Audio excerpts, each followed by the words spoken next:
एक आदमी बहुत गरीब था। एक दिन उसके पास खाने के लिए कुछ भी नहीं बचा, इसलिए वह अपने पड़ोस से खाने के लिए रोटी मांग कर लाया। उसने खाने को एक तरफ रख दिया और यह सोचने लगा कि आखिर कब तक मैं भीख मांग कर खाता रहूँगा। इन्हीं बातों को सोचकर वह बहुत दुखी था। तभी एक चूहा वहाँ आया और उसकी रोटी को चुराकर खाने लगा। चूहे को रोटी खाते देखकर उस गरीब आदमी ने चूहे से कहा, मुझ गरीब का खाना खाकर तुम अपना पेट कैसे भर सकते हो? अगर तुम्हें रोटी ही खानी है तो किसी अमीर आदमी के घर जाओ और वहाँ पर रोटी चुरा कर खाओ। गरीब आदमी की बात सुनकर चूहा हंसने लगा। उसने कहा, मेरे भाग्य में तुम्हारी रोटी चुरा कर खाना लिखा है, इसलिए मैं तुम्हारी रोटी खा रहा हूँ। और तुम्हारे भाग्य में यही लिखा है कि तुम ज़रूरत से ज़्यादा खाना इकट्ठा ना कर सको, इसलिए तुम्हें रोज़ मांग कर खाना पड़ता है। चूहे की बात सुनकर उस गरीब आदमी ने सोचा, अगर मेरे भाग्य में यही लिखा है तो मुझे अपना भाग्य बदलने के लिए कुछ उपाय करना चाहिए।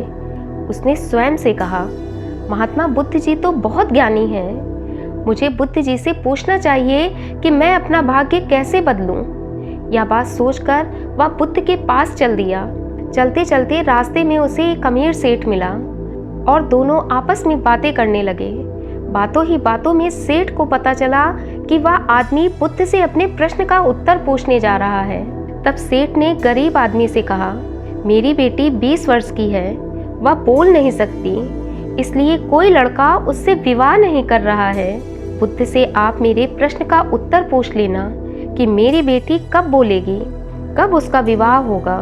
उस गरीब आदमी ने कहा, ठीक है, मैं पूछ लूँगा। और इतना कहकर वह आगे चल पड़ा। थोड़ी दूर जाने पर उसे ऊंचे ऊंचे पहाड़ मिले। पहाड़ों को देखकर गरीब आदमी ने सोचा कि मैं इन पहाड़ों पर कैसे चढ़ूँगा। तभी एक जादूगर उसके पास आया और उस गरीब आदमी से पूछने लगा कि वह पहाड़ क्यों पार करना चाहता है। तब गरीब आदमी ने उसे पूरी बात बताई। जादूगर ने कहा, ठीक है, मैं तुम्हें पहाड़ पार करवा दूंगा, लेकिन बदले में तुम मेरे एक प्रश्न का उत्तर बुद्ध से पूछ लेना। मैं 100 सालों से ज्ञान प्राप्त करने की कोशिश कर रहा हूँ, लेकिन मैं ज्ञान प्राप्त नहीं कर पा रहा हूँ।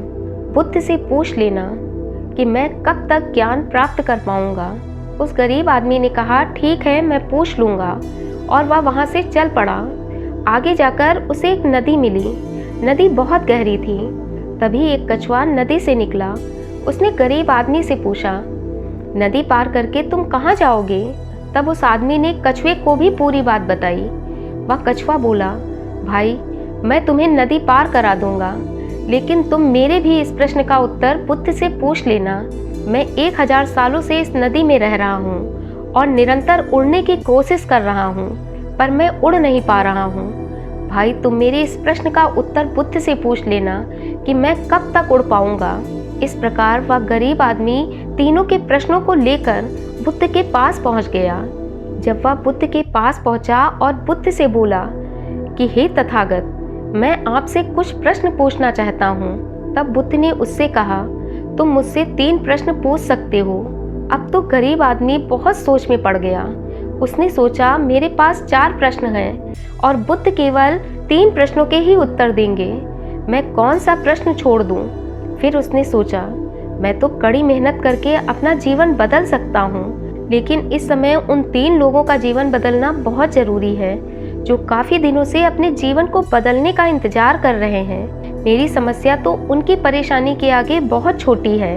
यह बात सोचकर उसने बुद्ध से पहला सवाल किया कि अमीर आदमी की बेटी कब बोलेगी। बुद्ध ने कहा, जब वह अपने होने वाले पति से मिलेगी तब वह बोलने लगेगी। उस आदमी ने जादूगर का प्रश्न पूछा। तब बुद्ध ने कहा, जब जादूगर अपनी छड़ी फेंक देगा तब उसे ज्ञान प्राप्त होगा, क्योंकि वह अपनी छड़ी के मोह के बंधन में पड़ा हुआ है। और अंत में उसने बुद्ध से कछुए का प्रश्न पूछा। बुद्ध ने कहा, जब वह अपना खोल उतार देगा तब वह खुले आसमान में उड़ सकेगा।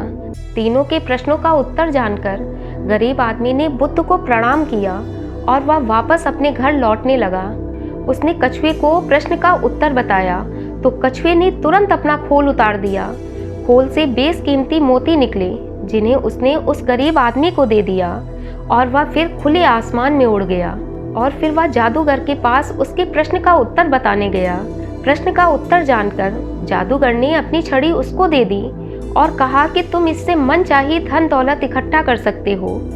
और अंत में वह उस अमीर आदमी के घर पहुंचा। उसने अमीर आदमी को भी उसके प्रश्न का उत्तर बता दिया। तभी उसकी बेटी गरीब आदमी को देखकर बोली, यह वही लड़का है जो कुछ दिन पहले आया था। अपनी बेटी को इस तरह बोलते देखकर वह आदमी बहुत खुश हुआ और उसने अपनी बेटी का विवाह उस गरीब आदमी से कर दिया।